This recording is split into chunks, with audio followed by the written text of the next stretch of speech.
Good evening, everyone, and welcome to this meeting of the Kingman City Council on Tuesday, May 4th, 2021 at 5 p.m.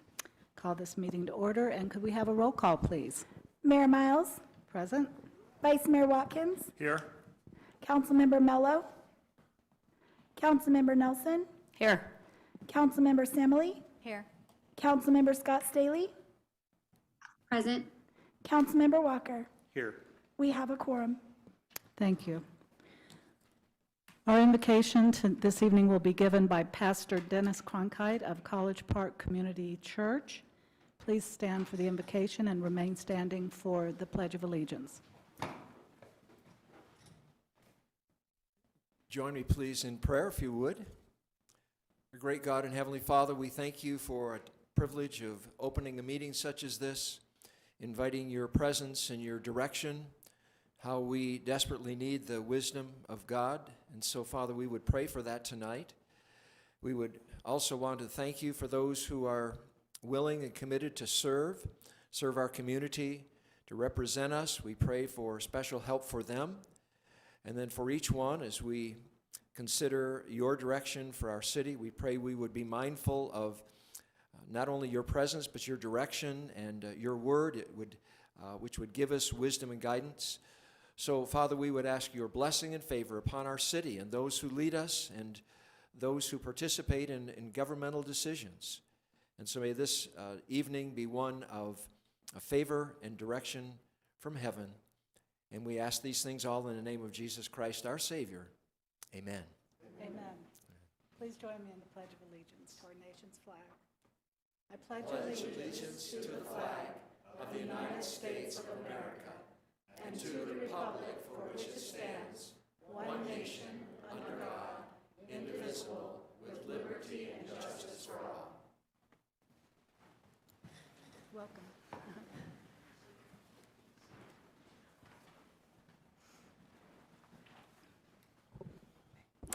And we welcome Councilor Mello. Before we move to the regular agenda, I'd like to ask that we remove item F from the consent agenda that has been requested by the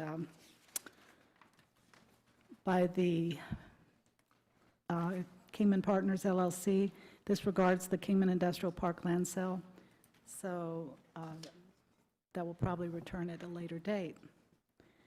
Also, I'd like to take just a point of executive privilege to make one of my announcements to start this meeting, and that is basically just a big, on behalf of the whole council, I'm sure, a huge thank you and expression of gratitude to our fire department and to Chief Rhodes and his team, not just his team, but also his work with them, and as per our management agreement with NACFED, working with them, because they were one of the first ones on the mountain for our recent Wallapai flag fire, and the Pine Lake Fire Department is volunteer and has very limited resources, and so our people were up there, our city's staff were up there in the counties, and they were the first ones, and they stayed overnight, and they fought to protect those structures. And it's really remarkable that those structures are standing, and they did such a magnificent job. So we just want to thank them, and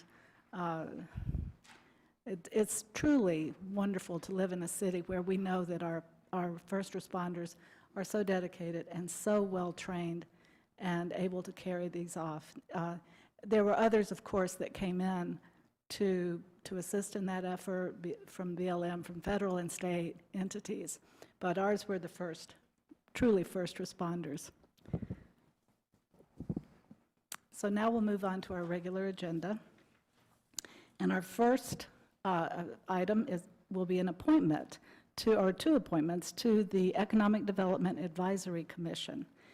Currently, there are 2 vacancies on the Economic Development Advisory Commission. Staff has received 3 applications for council's consideration from Sharon Stockbridge, Joyce Montalvo, and Tim Woods. All three applicants are registered voters, and two live in the City of Kingman limits. Staff recommends Sharon Stockbridge and Joyce Montalvo for approval, as they will fulfill the current sectors needed on the commission. Are any of the candidates here? And would you please come up and address if you'd like to, and address the council? Hi, I'm Hi. Sharon Stockbridge. I have applied to be part of the Economic Development Commission. I'm a Kingman native. My family's been here for a very long time, and I just love Kingman, and I want to see it continue to grow and thrive the way that it's going. So that's what I have to say. Well, thank you so Yeah, much of for your course. application and Yes. for being here. Thanks Thank for you. the consideration. Thank you. Is either Joyce Montalvo here or Tim Woods? Okay. Mayor, just for point of clarification, Mr. Woods had submitted an application, but did not meet the well, he met the requirements, but we have a specific number of county residents that can serve on that commission, and those seats are filled by, we have two on the commission that are already in the county. So Mr. Woods does not qualify at this time to be on the commission. Okay. And the two candidates that are being put forward, actually, the commission calls out specific sectors to be represented, and the two applicants meet actually empty sector positions that we desperately need. So not only we got great candidates, but they meet all the requirements needed to sit on the commission. Thank you, Manager Fagan. Okay, well then, I know Councilor Samily, you are the liaison, I believe, to this commission. Do you have any comments, or would you like to make a motion? Yeah, I would like to just say thank you to all the applicants that submitted for the commission. It's tireless work, and we appreciate your volunteerism, and I know that both Joyce and Sharon will do a wonderful job, so I'm looking forward to working with them on the commission. So at this time, I would like to make a motion to appoint Sharon Stockbridge and Joyce Montalvo for approval to the EDAC. I'd like to second that. We have a motion and a second to approve the two recommended people for the commission. All in favor, aye. Aye. Any opposed, nay. Ayes have it, motion carries unanimously. Thank you so much for joining the commission and serving the citizens of the city. Second order of business is call to the public, comments from the public. Those wishing to address the council should fill out request forms in advance. If you are here, you can sign up in person, or people could have requested a telephone comment or sent an email. So Clerk Meredith, what is the status this evening? Mayor, we don't have anybody that signed up ahead of time. No written comments were submitted, and nobody present this evening has signed up for call to the public. Okay, then let us move forward to the consent agenda. As noted, we have taken item F off the agenda for this evening. Would any of the council members want to take another item off the consent agenda? No. No? Okay. Then I would entertain a motion to approve the consent agenda, items A through H, without without F, sorry. I move that we accept the consent agenda as outlined, except with item F that has been removed. I'll second that. We have a motion and a second. All in favor, aye. Aye. Any opposed, nay? Ayes have it, motion carries unanimously. Moving on to old business. The first order of old business is resolution number 5348, which authorizes the issuance of excise tax revenue obligations, taxable series 2021, to fund the city's public safety personnel retirement systems, Tier 1 and Tier 2 unfunded liability, and to establish contingency reserve funds. This resolution allows the issuance of excise tax revenue obligations for the purpose of financing the public safety personnel's retirement system's unfunded liability and to establish contingency reserve fund. Staff recommends approval. Manager Foggin? Thank you, Mayor. As you'll recall, we had a department report on this several weeks ago with the need to try to capture really strong interest rates that are clearly in our favor. We've moved this forward as rapidly as we possibly could to you. And so tonight, we're just going to recap a little bit of the information that was provided at that department report, and then be asking for you to approve the resolution. So, Ms. Tina, Director Mullane? You want to introduce? Yeah, thank you. I think if you just say it saves us $20 million, that might remind us all. So I will quickly introduce Mark Reeder and the Stiefel team, as well as Andrew McGuire and the Gust Rosenfeld team, and Paul Gales and the Greenberg Trarig team that are here this evening to present the item and answer any questions that you might have. So Mark, I'll let you lead off. Okay, thank you, Tina. Good evening. Can you hear me okay? Yes. Great, thank you. Madam Mayor, members of the council, thanks for having us back. I have my colleague on the phone, Omar Dagestani, and we had a study session with you, I think about 3 weeks ago, give or take, and we trust the information presented was very helpful to you. Just to give you kind of a quick overview, your Tier 1, Tier 2 unfunded liability for your city currently we estimate to be about $33 million, okay? That is what's on your balance sheet, and the city is paying an accrual rate of 7.3% on the unfunded Tier 1, Tier 2 balance. We shared with you that the latest information from PSPRS at the moment is suggesting that the annual payments, I'm talking combined police and fire, is currently about $2.5 million. And as you recall in our presentation, the current amortization schedule to PSPRS is scheduled to go to almost $5 million. So call it a doubling of what the current budget year PSPRS payments.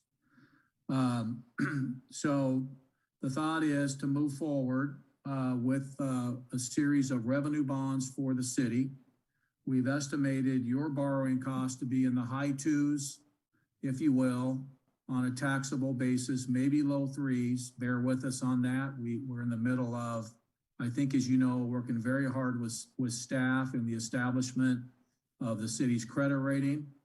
But the current numbers we're running are the high twos, call it the low three. And we would swap that liability. And as the mayor said, the current expected savings of that is about $20 million on a net present value basis. That's simply the difference between the 7.3 and the high 2% numbers in our estimate. The other good news about the transaction that I think council's excited about, I know staff is to chop that amortization schedule down, because it's going to double, as we just mentioned. And we're going to chop it down, and we're going to level out the payments at about $2.8 million per year. We're going to fix the interest rate at the lower interest rate. And instead of having a rising annual payment to PSPRS, we're going to go ahead, as you recall, we're going to fix it, and we're going to level those payments out at the moment to about $2.8 million for the next 17 years. So we have another 17 years in which to manage the Tier 1, Tier 2 liability, but fix that debt service payment, as we mentioned. We've been spending a significant amount of time with staff in terms of establishing the contingency reserve fund. So we've spent a lot of time. I think that is part of the action tonight. And we will have that also as a set aside so that each fiscal year going forward, if there are any adjustments to the rate of return at the pension fund or any actuarial misses, if you will, or updates to the calculations, we do have the contingency reserve fund to continue to manage this going forward. So I just wanted to provide really kind of a brief overview. I know that's a repeat to you. You have a resolution in front of you this evening, which, if approved, will delegate the authority to Mr. Foggin and Ms. Moline to work with a financing team retained by the city to go ahead and move forward expeditiously, which we've been doing, with the plan to get in the market really probably in the next 2 to 3 weeks is our plan. And we're working, as I mentioned, very hard with the credit rating agencies. And once we're done with that process, we're going to go ahead and get in the market. So I hope that overview was helpful to you, and both myself and Omar are available if you have any questions. Thank you very much.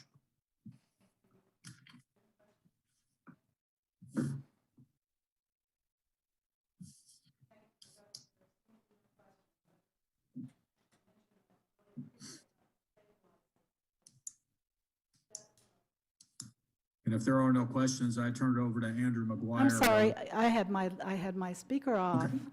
Okay. I was in listen mode. I was just saying, we appreciate how this stabilizes the debt flow over the next 17 years rather than, and at such a better interest rate than we were looking at.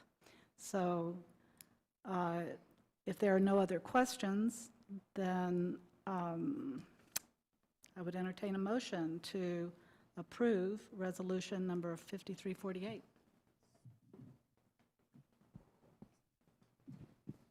I'll make that motion. Oh, I'll second. Okay, thank you. Counselor Staley for the motion and Counselor Nelson for the second. All in favor, aye? Aye. Aye. Any Aye. opposed, nay? Ayes have it, motion carries unanimously. Thank you very much. Thank you very much, and thank you, Manager Foggin and Director Moline. I know you've been working on this for a long time. Thank you, Mayor. Next order of business is item 4B, adoption of land use assumptions and infrastructure improvements plan in support of police, fire, parks, and street development impact fees. Arizona Revised Statute allows a municipality to assess development fees to offset cost to the municipality associated with providing necessary public services to a development, including the cost of infrastructure improvements, real property engineering, and architectural services, as well as financing and professional services required for the preparation or revision of a development fee, including the required land use assumptions and infrastructure improvements plan. After receiving public input at the March 23, 2021 public hearing, Council did not direct staff to make changes to the land use assumptions and infrastructure improvements plan, which is moving forward as presented. Staff is now presenting the land use assumptions and the infrastructure improvement plan for adoption. If they are adopted tonight, a public hearing will be held on June 15th, 2021 to discuss the proposed fees. Staff recommends adoption of the land use assumptions and infrastructure improvement plan. Manager Foggin. Thank you, Mayor. Appreciate that. Again, this has been somewhat a lengthy process, as I think everybody's aware of. And as the requirements by state law, there are a number of boxes that we have to check. This is, of course, another one where we're going to have our consultant give you just a brief overview. Again, you've all heard it, but just to make sure that we're not leaving anybody behind, or if there's some outstanding questions, that those can be answered. So we have Ben back again. He's been here before. You all know Ben. And so we're going to have him just walk you through kind of a high level. If there's something that you're questioning or need to know, please ask. He's the gentleman that has put this all together. Of course, we've worked with him closely. And so I'll just turn the time over to you, Ben. Right, thank you, Mr. Foggen. Mayor, council members, thanks for having me back again tonight to discuss your land use assumptions and your infrastructure improvements plan. As Mr. Foggen mentioned, we've discussed this a few times, so I'll move through this presentation rather quickly, and that way, we have time at the end, for questions or comments. So we'll touch on the timeline. We're about halfway through at this point. Again, tonight, you are potentially adopting the land use assumptions and the infrastructure improvements plans. So we'll go through each IIP, quick review of the sales tax credit, and then we'll look at the fee summary. So the first half of the adoption process relates to the land use assumptions and the IIP. Once you have adopted that, then we move on to the second part, which relates to the actual development fees. So if you adopt tonight the land use assumptions and IIP, the plan is to come back June 15th for the first public hearing on the development fees. We have to wait 30 days based on Arizona statutes. So July 20th would be the earliest that you could adopt the fees. And if you decided to adopt on July 20th, you have to wait 75 days before the fees become effective. So October 4th is the projected effective date of the new fees. Are there any questions on the adoption timeline? Okay. No. All right, so the land use assumptions, you can see those on slide 5. What we're saying is over the next 10 years, based on recent growth trends, you could expect about 2,500 additional housing units, and the population related to those additional housing units is about 6,000 people. For the non-residential side, we're looking at about 456,000 additional square feet of non-residential floor area, and the related employment to that 456,000 square feet is just shy of 1,200 jobs.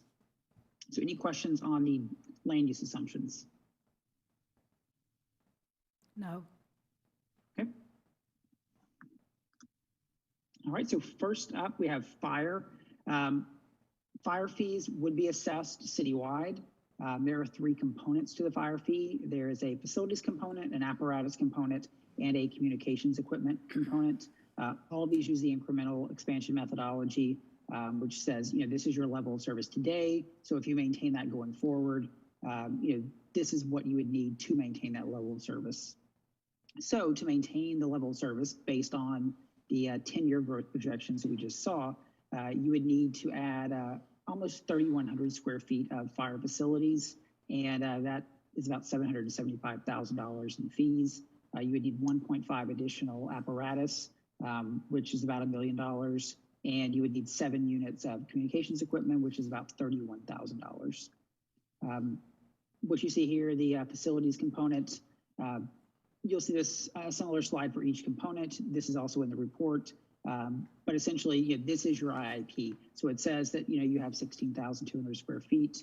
It costs $254 per square foot to construct fire facilities. Your levels of service are, in the bottom left-hand corner. And to, project out 10 years based on the land use assumptions and the existing levels of service, you would need about 3,100 square feet. And of course, at $254 per square foot, that's about $775,000. Apparatus, you can see, your existing level of service at the top left. And as I mentioned previously, 1.5 additional apparatus over 10 years at about $1 million in fee revenue. And communications equipment, the 38 that you have today, projected out 10 years, you would need 7 additional. And so that would be about $31,000. Next up, we have the parks component. Again, this is a citywide component. We have 3 components. They're all the incremental methodology. So for park land, you would need 22 additional acres of park land to maintain your level of service, and that would be about $432,000 in fees. The improved park land, you would need 6 additional improved acres, which translates to about $495,000. And the park amenities, you would need 63 additional amenities, and that translates into about $2.8 million. As you can see, about 115 park acres today, $20,000 per acre. And so that's where we get the 22 additional acres at $432,000. The improved acres, the assumption here is that it's $80,000 to improve the actual parkland. This includes earthwork, utilities, drainage, electrical, and irrigation. So you would just need 6 additional acres of improved parkland. This is your inventory of amenities. So you have 338 amenities today. About $14.8 million is what it would cost to replicate those today. So the weighted average of your existing park amenities is about $44,000. And so you can see here 63 additional amenities based on the 10-year growth projections. Next up, we have the police component. Again, this is a citywide fee, 3 components. They're all incremental methodology. So based on maintaining the existing level of service, you would need about 1,600 additional square feet of police facilities, and that's about $410,000 in fee revenue. You would need 9 additional vehicles, and that would be about $456,000. And the communications equipment, you would need 24 additional units at a cost of about $51,000. Similar to the fire facilities, we're using $254 per square foot to construct police facilities. So that's 1,600 additional square feet times $254 per square foot gives us the $410,000. You have 58 vehicles today with an average cost of about $49,000 each. So based on the existing level of service and the growth projections, you need about 9 additional units and multiply that by about $49,000, and that's where we get the $456,000 in fee revenue. And the final component of the police fees would be the communications equipment. So you have 150 units today at an average cost of about $2,100 each. So you would need 24 additional times $2,100 is about $51,000 in police communications equipment. And the final component would be the street component. Again, this is a citywide fee. There are 2 components, arterials and improved intersections, both using the incremental methodology. So you would need 4.9 additional lane miles to maintain the existing level of service, and that would be a cost of about $4.9 million. The improved intersections, you need 3.7 additional intersections at a cost of about $2.4 million. What you see on slide 20, this is just our aggregate travel demand model. The bottom right-hand corner, you can see the need for additional arterial lane miles, which I mentioned, 4.9 additional lane miles at a cost of almost $1 million per lane mile. You would need the cost related to those additional lane miles is about $4.9 million. Again, to maintain the level of service for improved intersections, you need 3.7 additional at about $2.4 million. Now, the cost factors related to the arterials, the city provided a list of potential projects. So we excluded any outside funding. So that could be development agreements, grants, anything outside of the impact fee. That way we're only basing the impact fee costs on impact fee eligible costs. So we're saying that the $21 million of projects that the city provided, divide that by about 21.5 lane miles, and that gives you the cost of about $995,000 per lane mile. And the city also provided 6 potential intersection improvements. The weighted average of those intersection improvements is about $654,500 per improvement. And again, you would need 3.7 additional improved intersections to maintain that level of service. We do include a credit. The sales tax revenue that you use to fund growth-related improvements, we wanted to make sure that we provided a credit for that, because you're using that dedicated sales tax revenue for similar projects as we're including in the IIP. So we wanted to make sure that, we do a credit for that. So future development isn't charged twice. So what you see here, the top half, this would be the proposed fee schedule for residential development. Any residential development is assessed per unit. So a single family fee for fire, parks, police, and street is $4,294. What you see at the bottom half, the non-residential fees, those are assessed per square foot for industrial, commercial, office, and institutional. Hotel is assessed per room, and assisted living is assessed per bed. All right, and that concludes my presentation. So are there any questions or comments? Do any of the council members have questions or comments regarding this? Okay, Councilor Mello. Okay, Ben, the Madrifagen. So if push this forward tonight, if we vote yes, those are going to be the figures, or is this just to push it forward and we're going to decide later on the figures?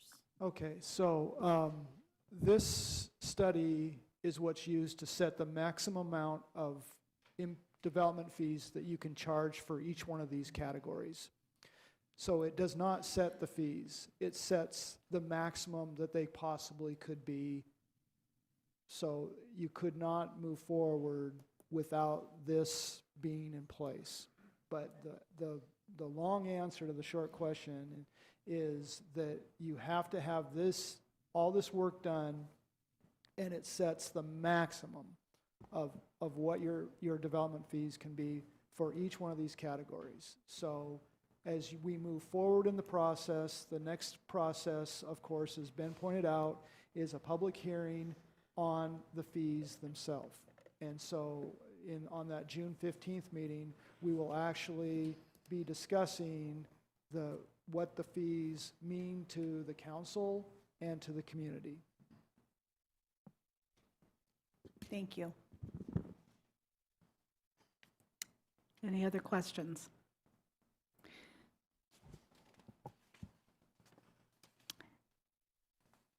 Mayor, I have a comment if I could. Is it time for that?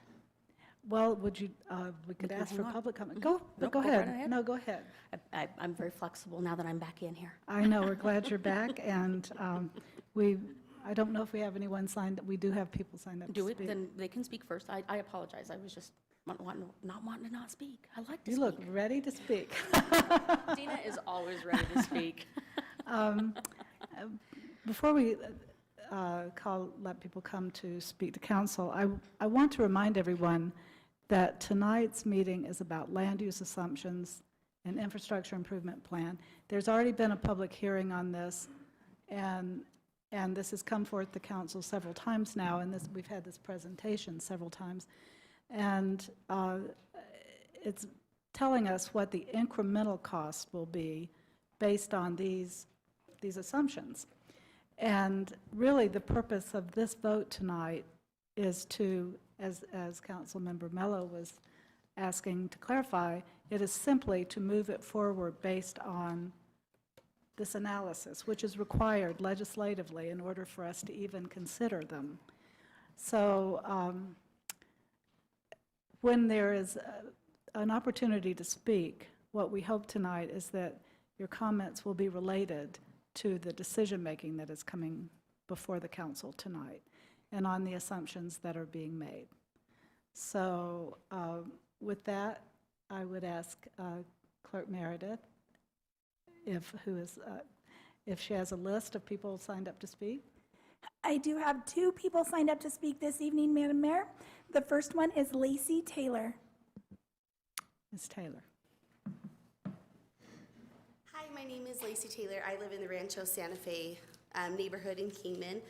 And just a little bit about my background. I have my bachelor's in mathematics and my master's in financial economics. So at the last meeting, there seemed to be a little bit of confusion about like what we were supposed to comment on and what was being discussed. And so after I went through that, it really piqued my interest because it is all about the data behind this. And I've been a data analyst for the last 10 years. So I started looking into this, and I am not a subject matter expert on impact fees. So I decided, I actually called Ben. I got his information, I called him, and I asked for details about this so that I would understand it a little bit better. And I asked about his company and learned that 80 to 90% of the cities in Arizona that have done this have used his company, and they've done over 800 studies across the country. So they are subject matter experts on this. So I was thinking about that, and when we have like a medical question, we go to a doctor because they're the experts and they give us advice. We can seek other opinions, we can ask them questions, and that's kind of what has been done here. This process is, they have a year to prepare their analysis, and then it's been 6 months of back and forth of challenging the data that they've presented. Everyone has had a chance to refute the data, the public, the city staff, the council members, developers, and this is the numbers that they have come to. And so as I was watching his presentation, I don't really want to live somewhere where we couldn't provide the necessary 9 police cars to keep up with a growing population. And this is not like, the data they're showing is not to give us really great parks or to really improve. It is simply to keep up with the bare minimum level of service that Kingman is already offering. So after getting this advice from subject matter experts, getting the data that they've spent months on and that Kingman has paid for, I just would like to urge City Council to adopt these land use assumptions and move forward with the impact fees. Thanks. Thank you very much.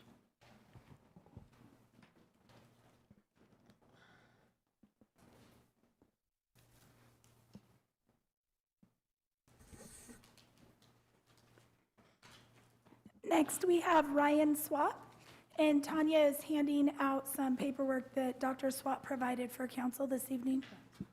Thank you.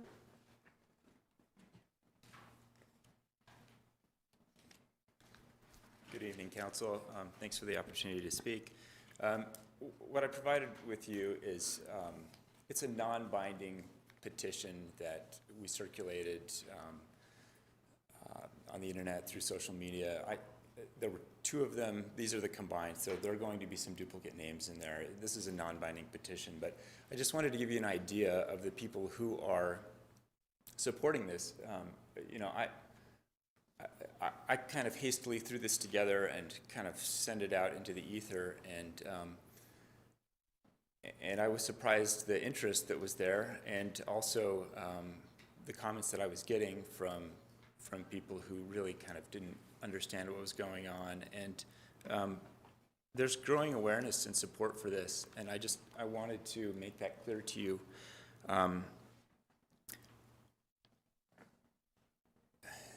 These numbers represent what we can,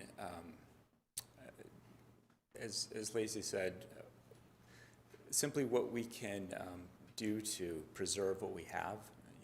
I know by law we're not allowed to use this to improve,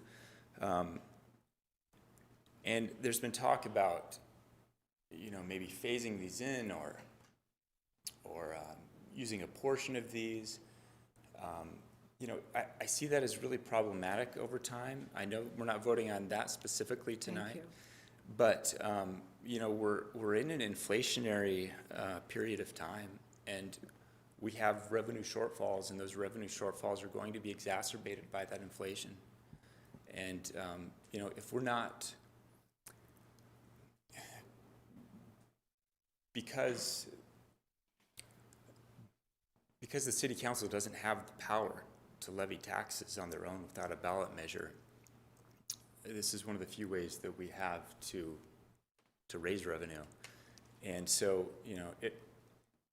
I would just like, in the discussion that ensues, maybe not tonight, maybe it's next time, whenever, I just would really like to understand how city council plans to address those shortfalls.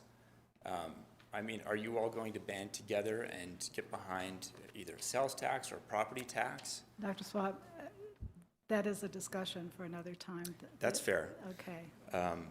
I do want to raise the point, though, because it's something that will be on your minds in the coming month when we do vote about it. Please be aware of our budgetary meetings scheduled for this month. Yeah. All right. I appreciate your time. Thank you. Thanks, Ryan.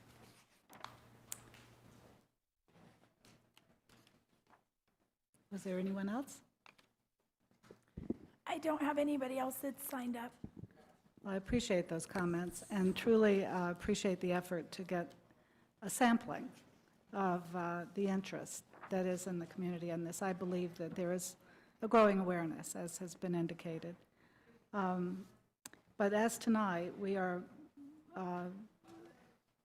here to really consider and vote on this analysis.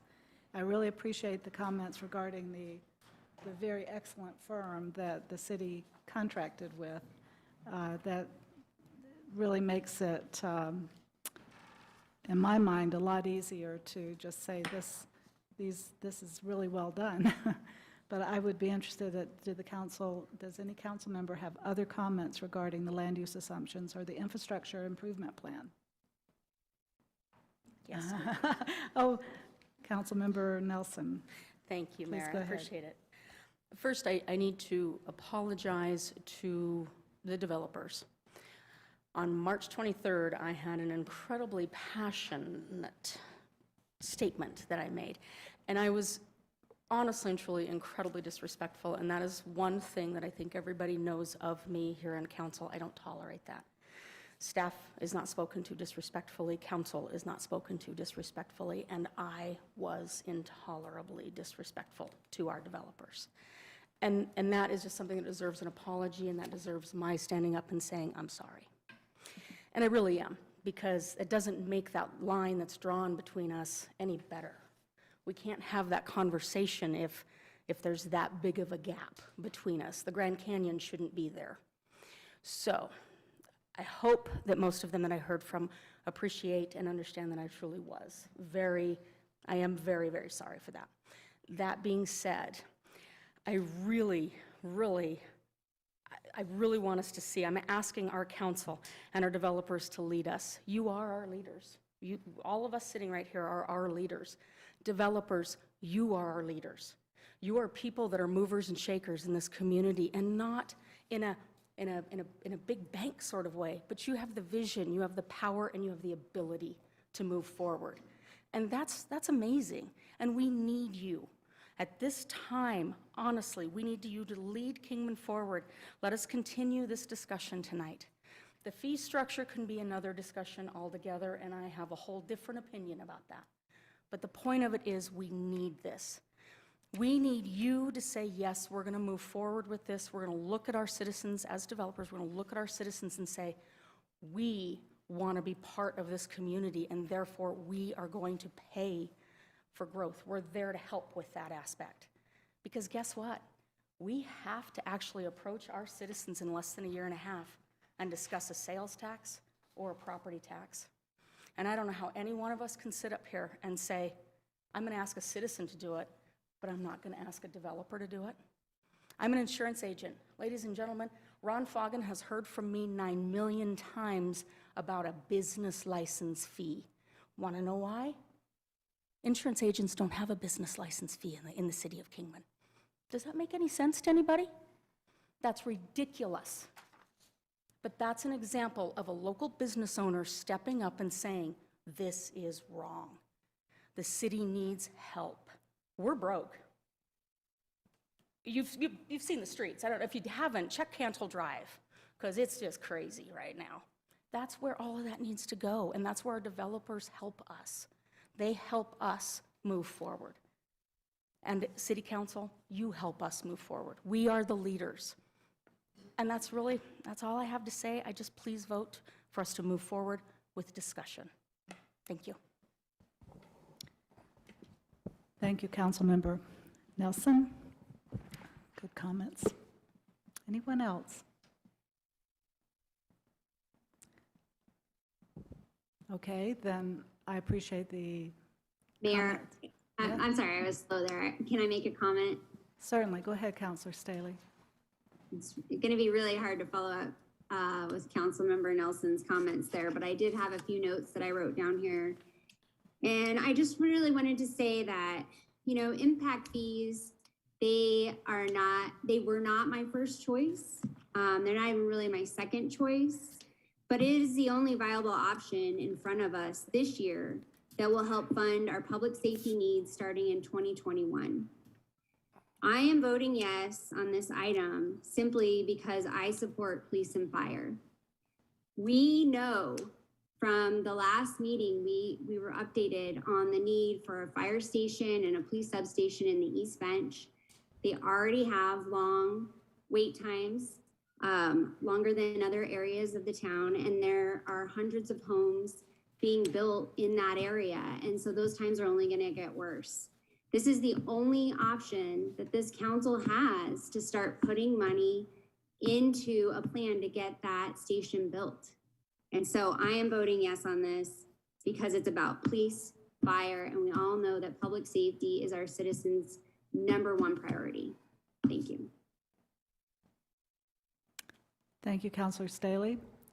Any other comments? Vice Mayor.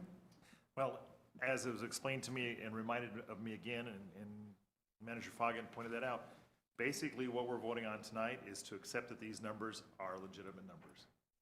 That's really what tonight is about. So it's a simple thing to do. We're saying, yes, they're legitimate, or they're not. Well, I think we should say yes, they are. Thank you, Vice Mayor. Anyone else? Well, I agree. I think they are legitimate, and I think, again, I thank Manager Foggin and the staff for always being able to understand and select wonderful consultants to work with us, very qualified firms. And so I'm certainly supporting a yes on this decision. And I would ask for a, barring any other comments, a motion to adopt the land use assumptions and infrastructure improvements plan. Mayor, I'll make the motion that we adopt the land use assumption and infrastructure improvement plan. Thank you, Councilor Nelson. I'll second. Mello and, and Councilor Nelson. All in favor, aye. Aye. Any opposed, nay? Nay. Do we need a roll call vote? I got it clear. It was a 4-2 vote. Motion carries. I'm I'm sorry, a 5-2 vote. I Motion was gonna- carries. 5-2 vote? Okay. Would you like me to do a roll call vote just to I have think so, clarification? just to make sure, because I couldn't tell. Not a problem. Mayor Miles? Yes. Vice Mayor Watkins? Yes. Councilmember Mello? Yes. Councilmember Nelson? Yes. Councilmember Samley? No. Councilmember Scott Staley? Yes. Councilmember Walker? No. Motion carries 5-2 vote. Thank you. And thank you, council. So that motion carries, not unanimously, but 5-2. New business. Resolution number 5350, supporting the Downwinders Parity Act legislation. Staff has prepared resolution number 5350 for the City Council to sign in support of Mojave County and the Downwinders Parity Act of 2021, and staff recommends approval.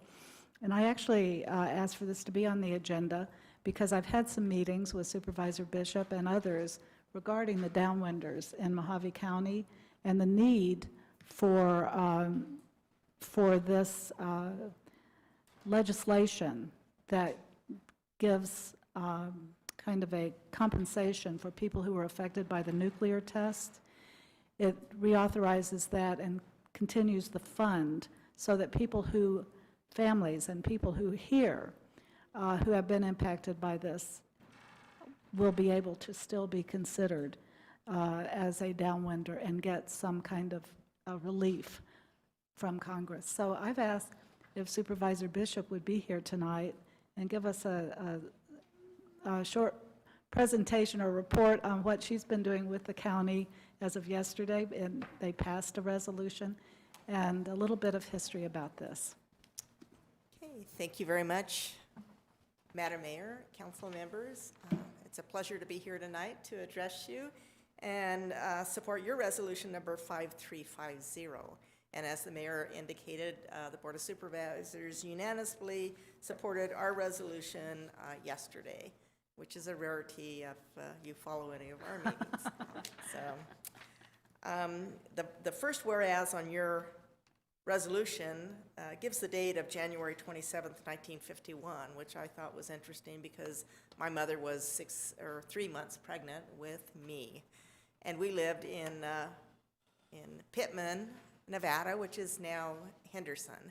So I was born in July 1951, just 65 miles from where they were doing this testing, and my mother told me that she would hold me as an infant in her arms on the front porch with my older siblings and watch the testing, and I don't know if it was in horror that they watched or was just entertained, but it was something that everybody was aware of, the government was aware of, and they had come over to Mojave County, where my husband was a teenager at that time, and asked the ranch hands to wear a counter when they were out working the cattle, and they collected those later. So obviously the government knew at the time of the testing that there was danger there, and they were trying to find out just how much radiation was coming downwind from the testing site to this part of Mojave County. So interesting enough, for decades, the residents of Mojave County and Clark County have been fighting the federal government, trying to get recognized because our cancer rates are so high in comparison to other areas, and we are considered downwinders because we live downwind from the testing. So I'm uniquely able to speak on this subject because I'm a Clark County downwinder as well as a Mojave County downwinder. And I speak tonight for all of you, for all the downwinders, your neighbors, your friends, your families, your constituents. Anybody that's lived in this area in the 50s or 60s have been affected by this radiation. So I'm hopeful that these pending bills from Congressman Gozar and Stanton will be the turning point for the long pursuit of justice for the downwinders. And I thank you for putting this resolution together tonight. So I thought I'd give you just a little bit of background for those of you that are not familiar with the downwinders. From 1945 to 1992, as part of our nation's Cold War deterrence program, the federal government conducted more than 1,000 atomic weapons tests. Nearly all of them were detonated at the former Atomic Energy Commission Nevada test site, which is about 160 miles northwest of Kingman. In an attempt to compensate families who were hurt, Congress created a program through RECA, and RECA stands for the Radiation Exposure Compensation Act, and it provides partial restitution to people that come down with cancers from the radiation. Residents living in the two closest counties to the east of the test site, southern Mojave County and southern Clark County, were not included in the original designated affected area. And there's many theories as to why it wasn't included, but nobody really knows. It could be anything from politics to spelling Mojave with a J instead of an H. We just don't know. But for all these forgotten families, it's a cruel injustice that ignores the reality that they've lived with for decades.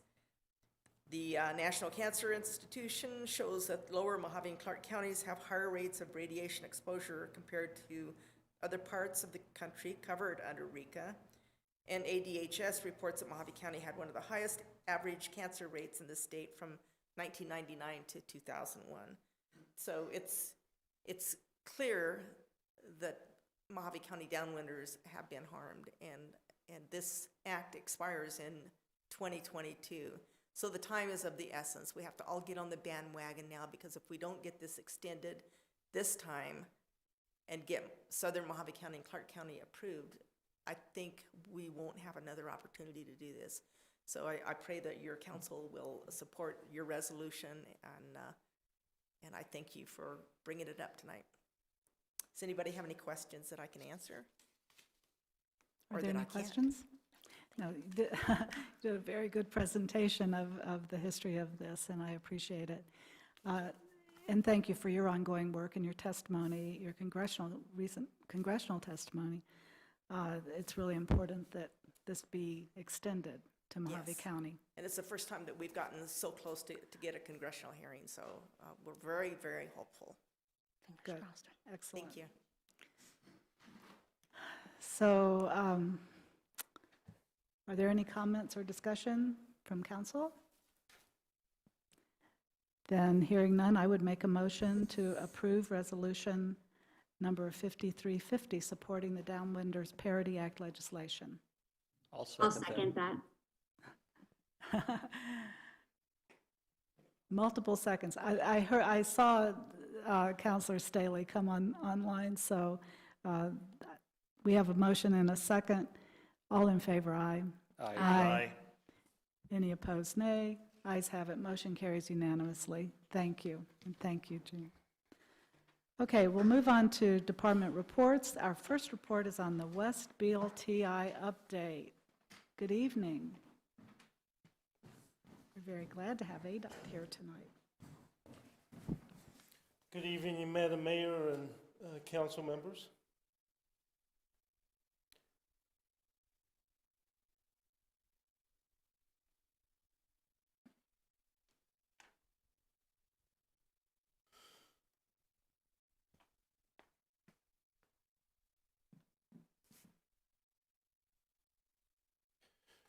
I'm Todd Steinberger, the Assistant District Engineer for the Northwest District ADOT. Here's just kind of a brief aerial view to refresh everybody's memory of what it's going to look like. It's going to be the phase one is going to be the Phoenix to Vegas, Vegas to Phoenix movement. It's going to come off around where White Cliffs Bridge is on I-40 in the westbound direction. And loop in through what you see on your screen and tie back in on US 93. Here, just a brief schedule. Currently, right now, we started last year. We're working on the right-of-way acquisition, appraisals, legal descriptions. Last month, you probably saw the drill rigs out at various locations. The field work got completed. And then the 60% design plans will be completed around October. The stage 4, 95% design in April. The final design in October of 2022. And construction is slated to start in fiscal year 24, which is August of 2023. And currently, the total cost is $66.2 million. A little bit of a background of where we got to before we started design. The project was shelved in 2015, and then it got back into the program. We did what was called an Enhanced Design Concept Report, DCR. We looked at potential cost savings, the ingress-egress to Bill Street and Stockton Hill, and constructability for the project, and the extent of the project limits on I-40 and US 93. And then here, just to kind of give you guys a brief update, this is what it's going to look like coming in from Vegas on US 93, coming into downtown Kingman. We've been working with Ron and the city staff on what we can do to do a little bit of enhancement with landscaping and some rustification for the bridges and some of the superstructures. We've also talked about getting something a little bit further up on US 93 for Welcome to Kingman, get everybody's attention sign. So this is just a brief update of where we're at with the West Kingman TI system-to-system interchange. Any questions? I have some other slides that I provided with some of the concepts and the alignments. Does Vice Mayor, go ahead. Todd, thanks for your report again, because I know we've seen you before on this, and we appreciate the update. You mentioned construction is to begin in August of 23. Yes. And then completion date, more or less? You're looking at about a year and a half. Okay. Well, maybe a little bit longer. So by end of- we'll have a more refined schedule over the next year. Right, and there can always be delays, we know, but sort of, okay. Can't happen soon enough. Oh, totally agree from our standpoint in the district. Thank you. Thank you. Any other questions, comments? Just a comment. Thank you so much for the update. I know several people have asked me about this, so I really appreciate that. They they get stuck in traffic for 2 hours waiting to come over Coyote Pass over the weekend, and I say, just don't do it. So I appreciate the update, and I'm glad that it's still slated, it's still moving along, and it is definitely needed. Okay. Thank you. Definitely. Thank you so much, Todd. Truly appreciate it. Are you going to also give us the Rancho Santa Fe? No. No, Phil. No? Oh, well, wait. It's on your agenda. I saw it on your list.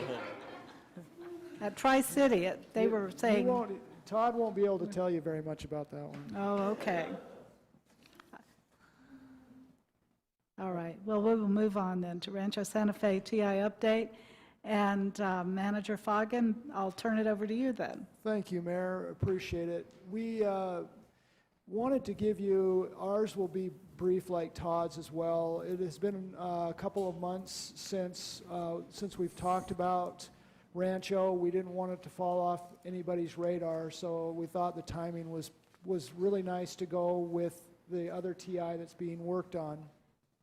Just as a reminder to the council, back in November of 2020, we actually had the council approve the development agreement with Sunbelt, and that development agreement is just finishing up with a couple of exhibits that were missing. The council had approved the agreement minus those exhibits. The exhibits were a drainage facility that Sunbelt was proposing, and also their draft letter of credit, or I should say the irrevocable letter of credit that they will use to show that they have money for their portion of the project. So that's just kind of, we have not signed it yet. The development agreement is cleaned up, it's ready to be signed, but the developer just asked if we could have all of the exhibits before signing. We had no problem with that, so we're just finishing up with that. So the actual project itself, there's still work that's happening with that, and I've asked City Engineer Phil Allred to just walk you through the kind of the work that's being done and a schedule or what it's looking like in the next couple of months as we move towards going to submitting the plans, 100% plans to ADOT. So, Phil. Thank you.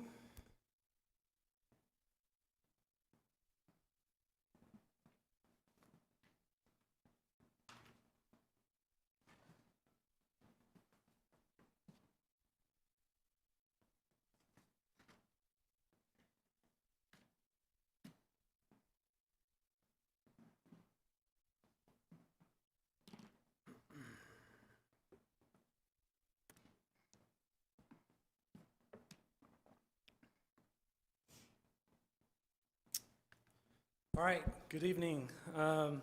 Just wanted, like Ron said, to give a brief update on some of the items that are happening on the project.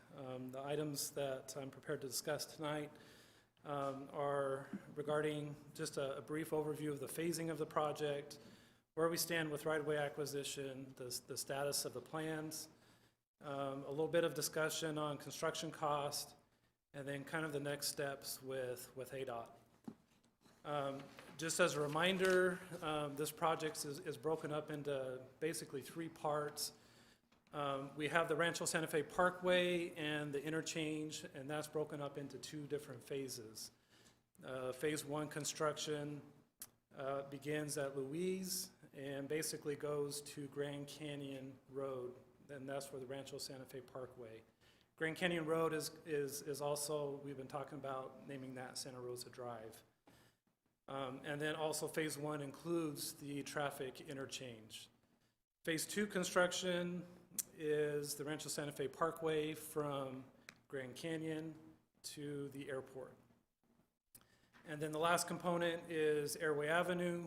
We need to improve that from Prospector Road to Rancho Santa Fe Parkway. So just a quick status update on the right-of-way. We currently have all of the right-of-way and easements acquired for Phase 1. We're scheduled for the May 21st State Transportation Board to convey the right-of-way to the state. For Phase 2, similarly, we have all of the right-of-way and easements. Just to note that one of the properties that we're acquiring is going through the condemnation process. That is still ongoing, but the city has immediate possession, so we can move forward with the project. Basically, we just need the courts to work out the final purchase price for the property. In terms of the plans, Phase 1, the plans are at 95% completion stage. We're working on remaining comments from both ADOT and the city.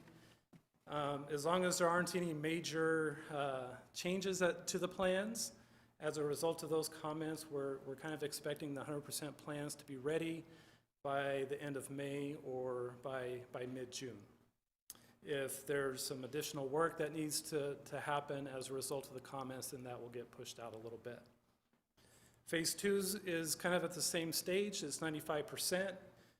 We're updating the plans to incorporate the drainage plan that Ron mentioned earlier from the developer. Similarly, we're expecting some plans by the end of June. Those plans would need to be reviewed by both the city and the county, and we would be providing comments back to our engineer and the developer in terms of the drainage improvements at that time. The airway plans are currently at the 65% stage. We've just been kind of holding on those, trying to see what was going to happen with the drainage. We're anticipating those to incorporate the new drainage plan that's been put forth, and we're anticipating those to kind of follow the same schedule as the Phase 2 plans. Construction costs, I think there's been a lot of discussion about costs and what's happening right now due to COVID. So generally speaking, there's a shortage of commodities. We're concerned a little bit about the price. Currently, the price is trending higher. So we're just we're going to wait until we have the plans at the 100% stage, revisit the costs and see what the market's doing, and update our cost estimate at that point in time. And then finally, in terms of the ADOT process, once we get the final plans finalized, we will submit those to ADOT for their final review. If they're happy with everything on the plans, they will submit an invoice for Phase 1 to the city. That usually from the time that the final plans are submitted, they're thinking about 2 to 4 weeks is when they would have their chance to review and submit invoice for the construction cost of Phase 1. The timeline for advertisement, once we pay that invoice and convey the funds to ADOT, it'll take them about a month to prepare the advertisement. And in my discussions with ADOT, they were thinking probably about a 60-day advertisement period just because it's a larger project. After the end of the advertising period, the ADOT will review the bid. If we're within budget, ADOT will recommend accepting or awarding the project to the State Transportation Board. Then the board would award the project. And then after the final award, we're looking probably somewhere around 30 days to start a construction. So that's just a brief overview. If there's any questions that I can answer, I'd be willing to answer those now. Well, I assume you have a moving Gantt chart on this, and do you have any information on what you expect if all of these things play out as predicted, and ADOT does go into bids and whatnot for construction? when construction might begin? Yeah, so assuming everything goes perfectly, I was kind of doing that just a little bit earlier today, probably somewhere mid-November, mid-December, depending on how everything plays out. Amazing. This year. It's very exciting news, so that's wonderful. Well, any questions? Any other questions for Mr. Allred? I did have a question, and I'm not sure who to direct it to, but is this the project that the governor had set aside some funds for? Yes? Yes. So are those funds in any jeopardy of being retracted? At this time, I'd say no. It's not the governor that set them aside, it's the state legislature, Well, and they are not in danger. okay. All right, that's good to know. Any other questions? Well, this is very encouraging, and I appreciate the update. Thank you. Welcome. And I think it's important for people to realize, for our citizens to realize, because I know if things go as predicted and Rancho starts before the Beale Street, there's going to be, but that's where the traffic jam is. But there's just a lot of pieces to these puzzles, and Rancho has taken a long, long time, longer than the Beale Street. But Manager Fogg, maybe you can address 50 years. So 1970 was the first discussion about Rancho. It was referred to as Rattlesnake. Right. And has since been changed. But yeah, this project is way older than Beale Street. So maybe that is our best way to just explain this, is that it has taken a long, long time to get all these pieces to fit. Yeah, And, Mayor, and one, I would say, based on Councilor Samley's question, I feel a need to recognize Representative Cobb in her efforts to work in the $20 million into the state budget several years ago. Yes. And yes, the governor did sign off on it, but it was really her work and the state legislature that were willing to give us the 20 million towards the TI that we can actually be talking about this right now. So. Exactly. So that work, the work of the partners, the work of Sunbelt with the city, it takes a lot of people and players to pull this off. And so it looks like we're well on the way, though. So hopefully, fingers crossed for the end of this year. Yeah. It's all good. Okay. Madam Mayor, Yes, sir, Vice Mayor. since we're on the subject of interchanges, Manager Foggin, is there any kind of update available for Kingman Crossing? Good question. Manager Foggin would love to answer that question, but it's No. not on the agenda. I have no update. Well, maybe for a future update then, okay, thank you. Yes, that happened to me last council. Carl shut you down. Yeah, I'm going to tell you, you go back on Zoom. Get control of this. I know. Okay, we'll move on to announcements by mayor, council members, city manager. Limited to announcements, board and commission liaison reports, availability, attendance at conferences and seminars. And Manager Foggin, would you like to start? Yes, thank you, Mayor. Just several items to cover. Just as a reminder, we will have a workshop Monday, May 10th from 4 to 5:30. We will be firm on that time, so for your time and for the team's time, we will be covering road maintenance, and so just want to make sure that is appearing on everybody's calendar. Monday, May 10th. So looking forward to that. Also, we did firm up, and you should see an invite on your calendars for the budget meetings that have been postponed. They will be the May 25th from 1:30 to 5:30, and May 26th, 9 to 1. So looking forward to that. And then finally, just to want to let the council know that graduation season is coming up. I happen to have 2 students that are affected by graduation.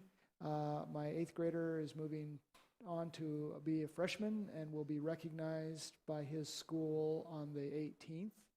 And I have also someone graduating, my 18-year-old will be graduating from high school the next day. With that, Miss Annie and I both have children that are being recognized next, that 18th, which is a council meeting. So you'll have to go it without us. Just wanted to let everybody know that we will be thinking about you, but we will be celebrating with our families. We don't totally believe you. But thank you for letting us know. Okay. Counselor Walker.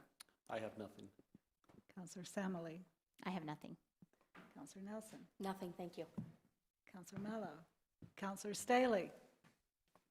Yes, I have something. This Friday evening, if you remember, we used to have the First Friday events, which had been put off for a while, but they are coming back. It is now called Live After 5. Be a little bit different than it was before, but businesses are open, and I'd encourage everybody to go downtown Friday evening and help support our small businesses. Thank you. Live after 5. Okay. Counselor Mello. Well, I wanted to speak, I'm trying to find it really quickly, about the Mary Chan Race for Hospice, which is going on this Saturday.